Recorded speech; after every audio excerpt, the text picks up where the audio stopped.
Coucou tout le monde, j'espère que vous allez bien. On se retrouve aujourd'hui pour un nouvel épisode ensemble. Alors sache que tu as la possibilité de regarder ce podcast au format vidéo sur YouTube ou peut-être que tu m'écoutes. En tout cas, je suis très contente que tu sois là avec moi pour ce petit moment.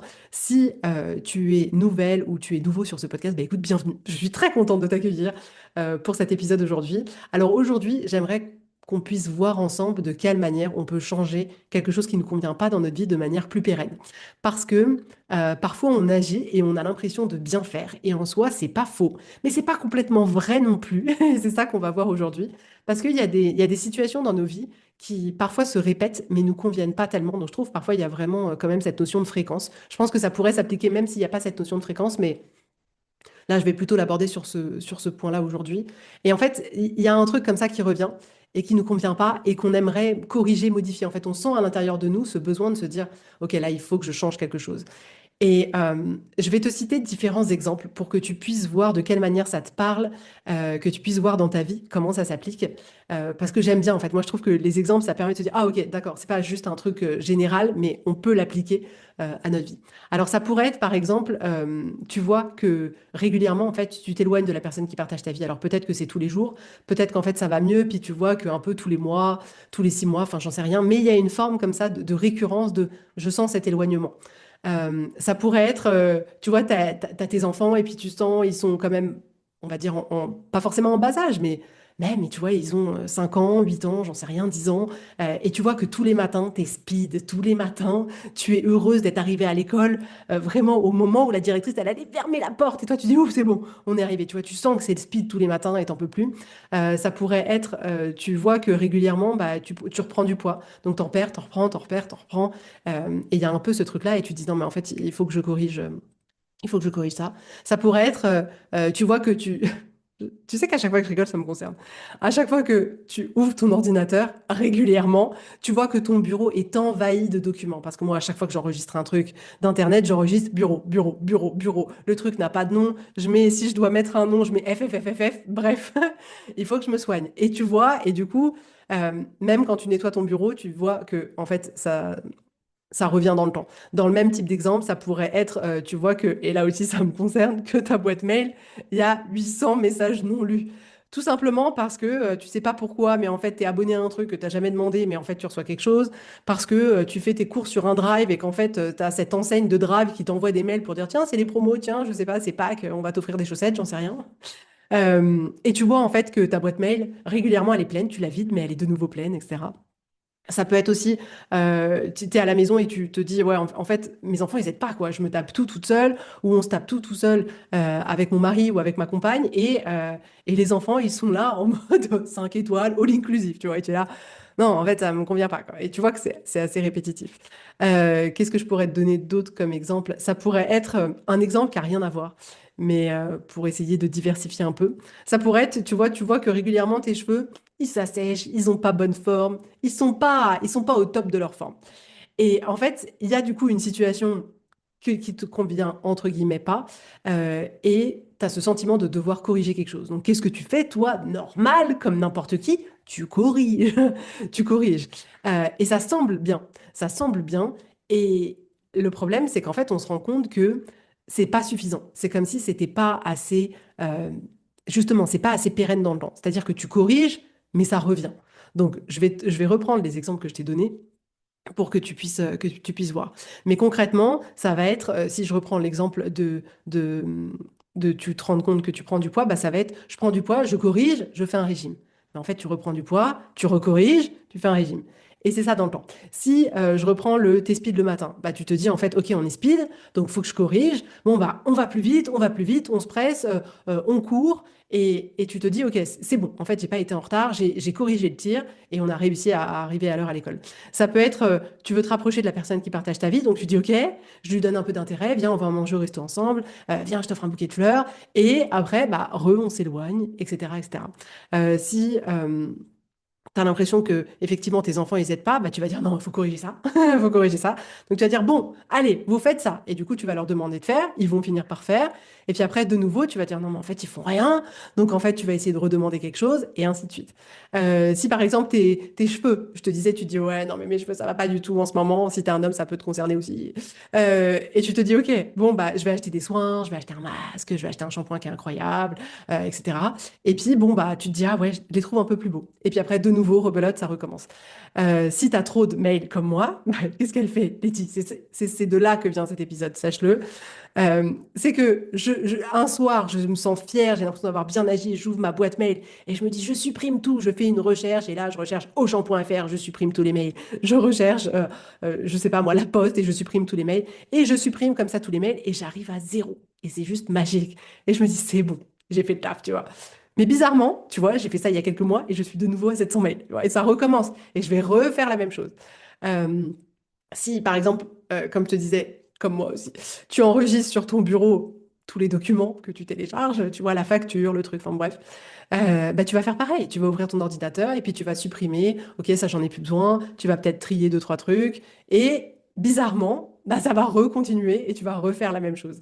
Et ma proposition aujourd'hui, parce qu'en fait, ce qui se passe, c'est que euh, on garde les mêmes habitudes en fait. On garde les mêmes habitudes et on continue à être la même personne. Du coup, c'est pour ça que ce qu'on se propose de corriger, la manière, les actions qu'on se propose de faire, elles sont pas pérennes dans le temps parce qu'on ne fait pas un changement d'habitude. On ne fait pas un changement à l'intérieur de nous-mêmes ou un changement de personnalité, de posture. Non, en fait, on fait que corriger.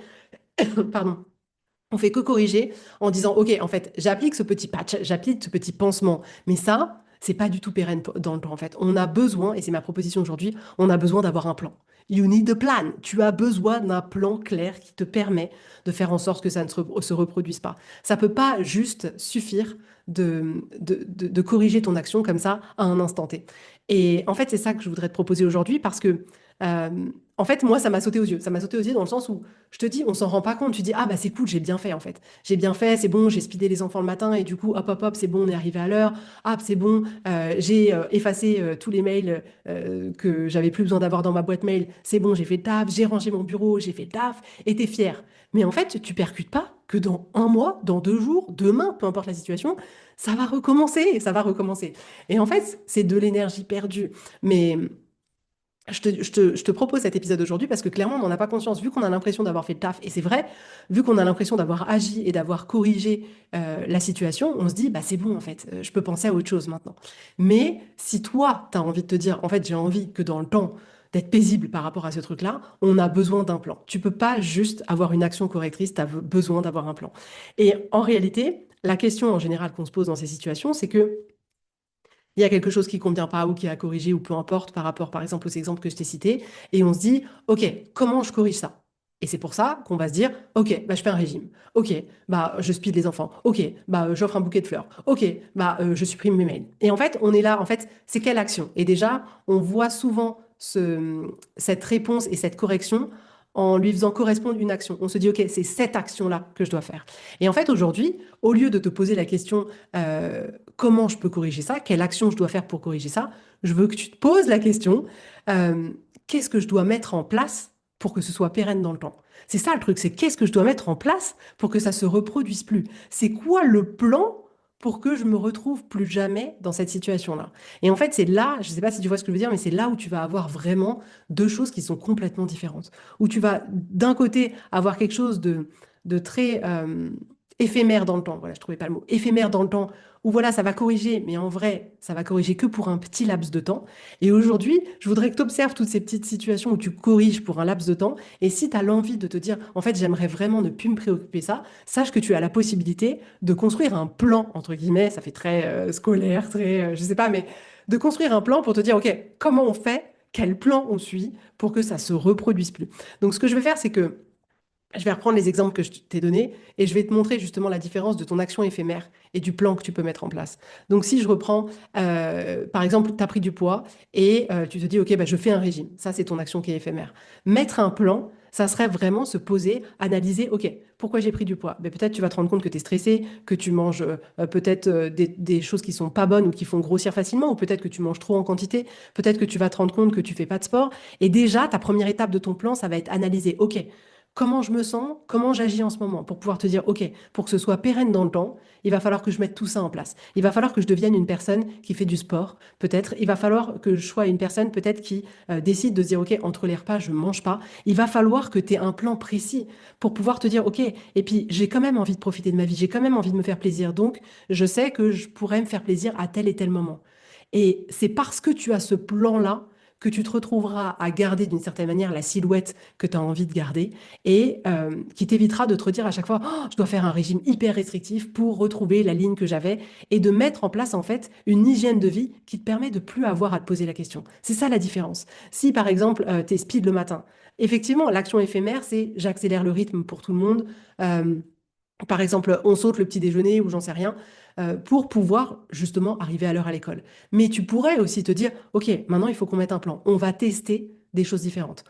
Qu'est-ce qui fait qu'on est en retard? Bah, en fait, je me rends compte que les enfants, ils sortent du petit déjeuner, il est déjà tard, après ils mettent beaucoup de temps à s'habiller. Et tu vois, typiquement, je l'ai déjà partagé plusieurs fois dans ce podcast, mais moi, ma technique pour que ne pas être jamais speed le matin, que les enfants ne soient jamais speed le matin, il y a deux trucs qui sont essentiel pour moi et sur lequel je ne reviendrai jamais en arrière. La première, c'est que ils ont une lampe Hue qui les réveille et qui fait le lever du soleil. Donc en fait, ils se réveillent de manière, comment dire, j'allais dire, bien plus profonde que si c'était moi qui arrivais, qui leur tapait sur l'épaule, genre réveille-toi. Et en fait, ils sont réveillés tout en délicatesse, mais ils sont vraiment réveillés. Donc je programme l'heure qui me convient. J'ai dû faire un plan pour me dire, OK, je teste, j'ajuste l'heure pour voir qu'est-ce qui convient le mieux. Et c'est tu te lèves, tu te prépares, tu t'habilles et tu descends au petit déjeuner. Parce qu'en fait, je sais que le petit déjeuner, ils peuvent finalement prendre le temps de prendre leur petit déjeuner ou le prendre de manière un peu plus rapide ou autre, mais tous les matins, ils ont quasiment un quart d'heure, 20 minutes où ils sont prêts avant l'heure. C'est le plan que j'ai mis en place. Et ils savent, le plan, c'est celui-là. Jamais ça leur viendrait à l'esprit de venir à table en n'étant pas habillés. Ils arrivent à table, il y a leur cartable qui est en bas et ils sont habillés. Le plan, ça pourrait être, OK, en fonction de leur âge, je sais que je prépare les affaires la veille pour être sûr que le lendemain matin, hop, ils se réveillent. Si tu as des tout petits et c'est toi qui les réveilles, je les réveille et j'ai déjà tous les habits. C'est pas, oh mince, attends, j'ai plus de body, comment je vais faire? Il faut que je cours, que j'aille voir à la machine à laver, j'en sais rien. Mais en fait, tu suis un plan. Et en fait, c'est le principe du plan, c'est que tu le fais, tu le testes et si tu vois que il y a encore un petit quoi, qu'il y a encore un petit truc qui grippe, tu le modifies, tu l'ajustes en permanence. Je teste, j'ajuste, je teste, j'ajuste, jusqu'à ce que tu dises le plan fonctionne hyper bien. Et pour ça, tu as besoin d'un peu de temps pour pouvoir tester ce plan-là, mais clairement, il te faut un plan. C'est pour ça qu'aujourd'hui, le fait de me speeder tous les matins, c'est pas quelque chose que j'ai à corriger, c'est quelque chose qui n'existe plus. En tout cas, sur ce sujet-là. Si par exemple, tu sens de la distance avec la personne qui partage ta vie, euh, l'action éphémère, c'est de se dire, OK, prenons un moment pour nous, faisons une soirée en amoureux, viens, on va au restaurant, viens, je t'offre un bouquet de fleurs et je recrée la connexion avec toi. Mais ça, c'est éphémère. En fait, tu as besoin, en fait, de dire le plan, en fait, au quotidien. Comment au quotidien je fais pour me connecter à la personne qui partage ma vie? Comment au quotidien je fais pour créer des moments ensemble? Qu'est-ce que j'organise de manière hebdomadaire, mensuelle, j'en sais rien, pour continuer à avoir ces moments à deux? Mais c'est vraiment de se dire, OK, quel plan je dois mettre en place? Et pourquoi on s'éloigne d'aussi d'avoir la vérité, la curiosité, de se dire, OK, qu'est-ce qui nous éloigne? Un, deux, trois. Qu'est-ce qui nous éloigne? Et en fait, c'est ça qui va te permettre de, en fonction des raisons pour lesquelles l'éloignement est présent, c'est ça qui va te permettre d'ajuster. Parce que peut-être que tu sens que tu t'éloignes de la personne qui partage ta vie parce que tu as l'impression de faire toi beaucoup de choses. Et de faire tellement de choses qu'après, tu n'es plus disponible pour l'autre. Et ça arrive à énormément de femmes. D'être là et de se dire, en fait, je gère tout. Et après, mon mari, il veut que je sois proche de lui. Mais en fait, moi, j'ai plus la tête à ça. Et puis, je peux plus être dans mon féminin. Je suis tellement dans mon masculin de faut agir, faut faire, faut être là pour tout le monde, organiser, planifier, que je peux pas me détendre là-dedans. Et ben, si c'est ça la raison, c'est parce que tu sais que c'est ça la raison que le plan va consister à avoir une conversation avec la personne qui partage ta vie, peut-être réorganiser les tâches que chacun vous avez, de peut-être décider ensemble consciemment de se dire, OK, viens, on teste et on fait de cette manière-là. Mais le plan, c'est ça. Le plan, c'est pas juste, On n'a jamais vu ça. On n'a jamais vu oh, quelqu'un qui offre un bouquet de fleurs. Waouh, je suis retombée complètement folle de lui. C'est bon, c'est bon. On s'est rapprochés comme jamais. C'était fou. Comment il a fait? Un bouquet de fleurs. Non, ça se saurait, mais ça ne fonctionne pas. Et malheureusement, c'est souvent ce qu'on peut voir en fait. On a l'impression que un truc éphémère, un moment éphémère, un restaurant, un bouquet de fleurs va arranger les choses. Mais non, on a besoin d'un plan. Et le plan pourrait consister d'aller voir une thérapeute de couple pour voir pourquoi on s'éloigne, parce que peut-être c'est difficile pour nous de le voir directement, mais on a besoin d'un plan pour pouvoir faire en sorte que le couple se rapproche de manière pérenne dans le temps. Si je te reprends l'exemple de, tu as l'impression que tes enfants, ils n'aident pas. La solution éphémère, c'est, OK, est-ce que tu peux faire ça? Il va le faire.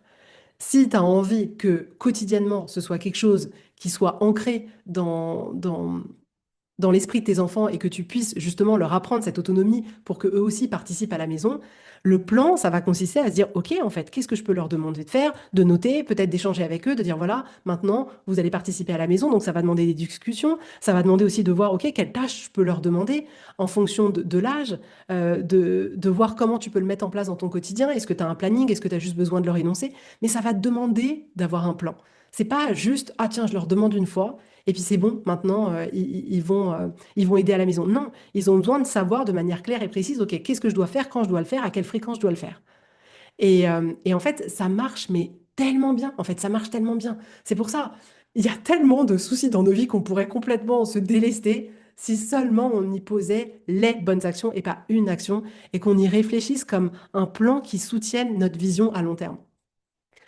Si je reprends l'exemple de, t'as les cheveux qui sont pas ouf, ça fait bizarre comme exemple, mais bon, c'est pas grave. Ton action éphémère, c'est d'acheter un soin, de peut-être aller chez ton coiffeur, etc.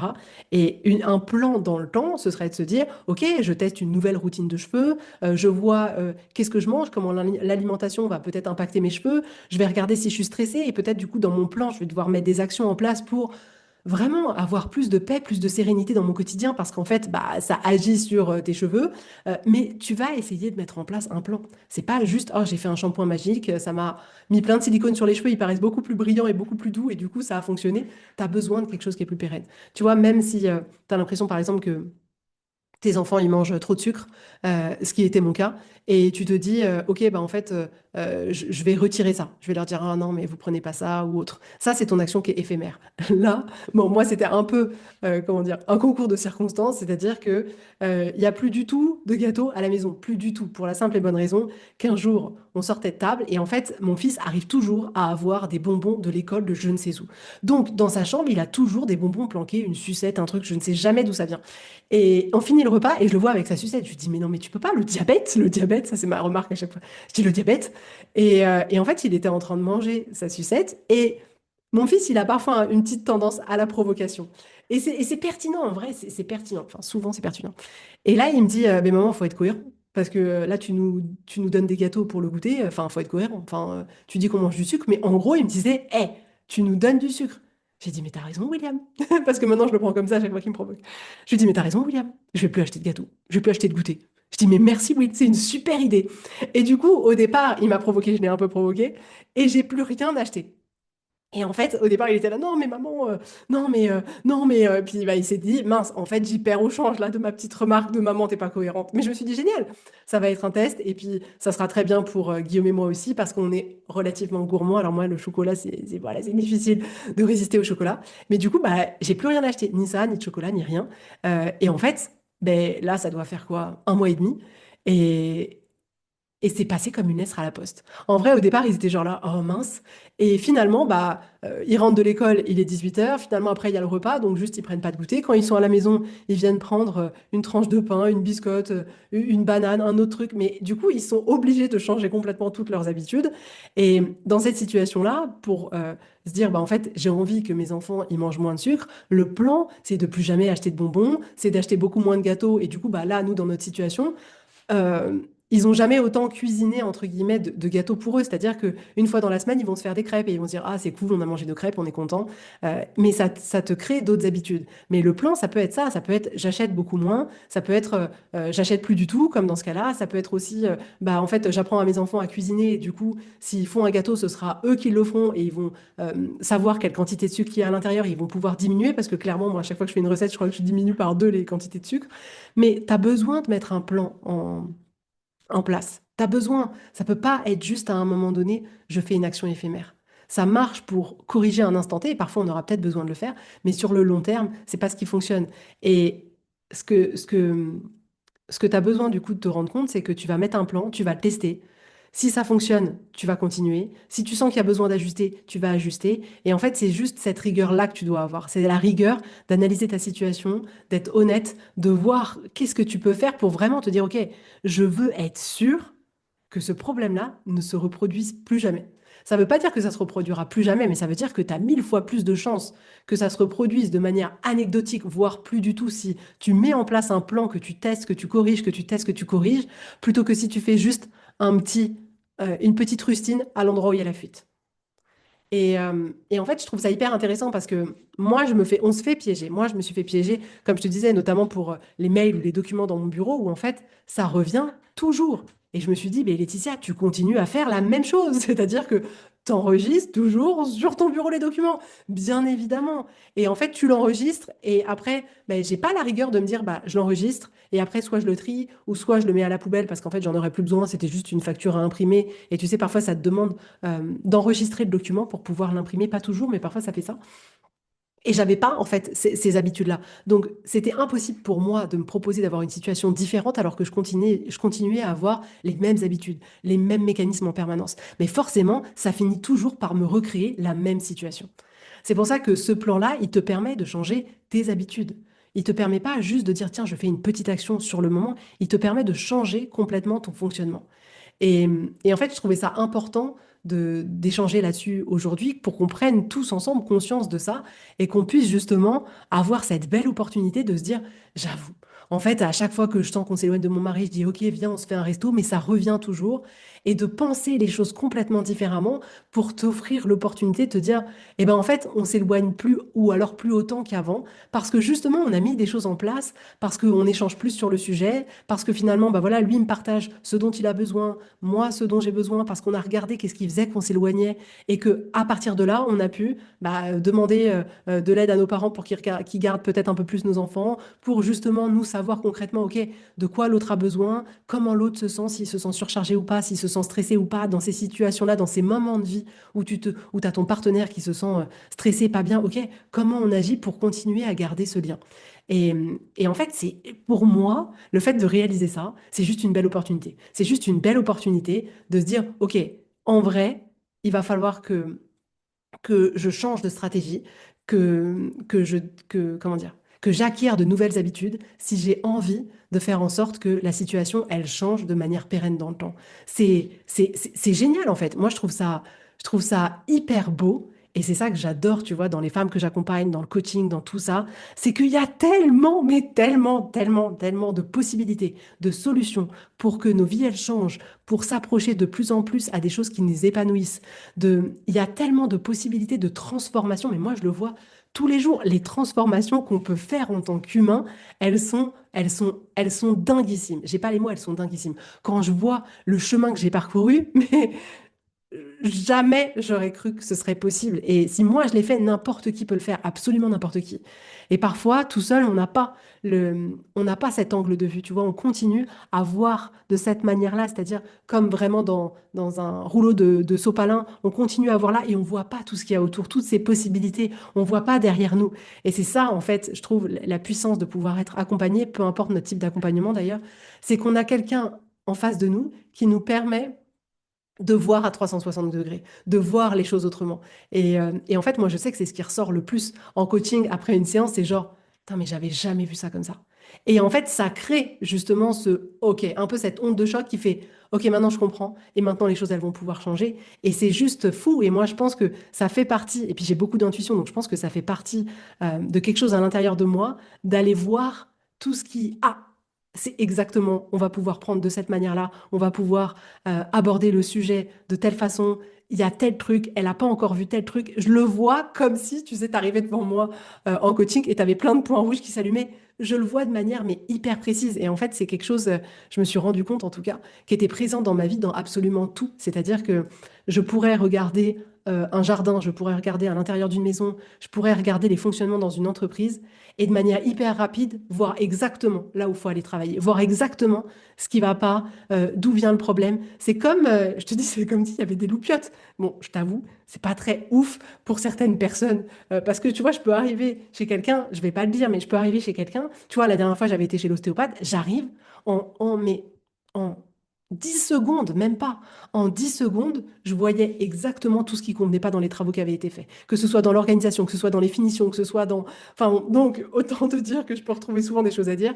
Mais, euh, mais en fait, j'ai cette vision-là de manière générale et même, tu vois, dans l'éducation de mes enfants, à chaque fois qu'il y a une situation qui arrive, je vois et je me dis, OK, c'est par là qu'il faut que je passe. Je vois quelque chose et je me dis, OK, je vais tester. Et parfois, je me plante. Et c'est pour ça que parfois, je teste et je corrige aussi. Mais c'est tellement puissant, en fait, de pouvoir avoir un angle de vue qui est différent. Et pour moi, d'une certaine manière, ce podcast, c'est ça qu'il a pour vocation. C'est de nous, qu'on se rappelle des choses ensemble, c'est d'ouvrir notre conscience à autre chose qu'on n'avait pas vu. Et je crée ces épisodes de cette manière-là, c'est-à-dire je crée vraiment où je me rends compte d'un truc et je me dis, OK, il faut que je le partage. Parce qu'il y a peut-être quelqu'un d'autre chez qui ça va faire tilt et qui va pouvoir, d'une certaine manière, agir de manière différente. Mais voilà ce que je voulais te partager aujourd'hui. Donc, tu as besoin d'un plan. Tu n'as pas besoin d'une action éphémère. Tu as besoin d'un plan. Et c'est une super opportunité pour toi de pouvoir changer les choses de manière pérenne. Donc, abandonne pas. Comment dirais-je? Tu vois, on n'a pas à continuer à subir des trucs qui ne conviennent pas alors qu'on peut les changer.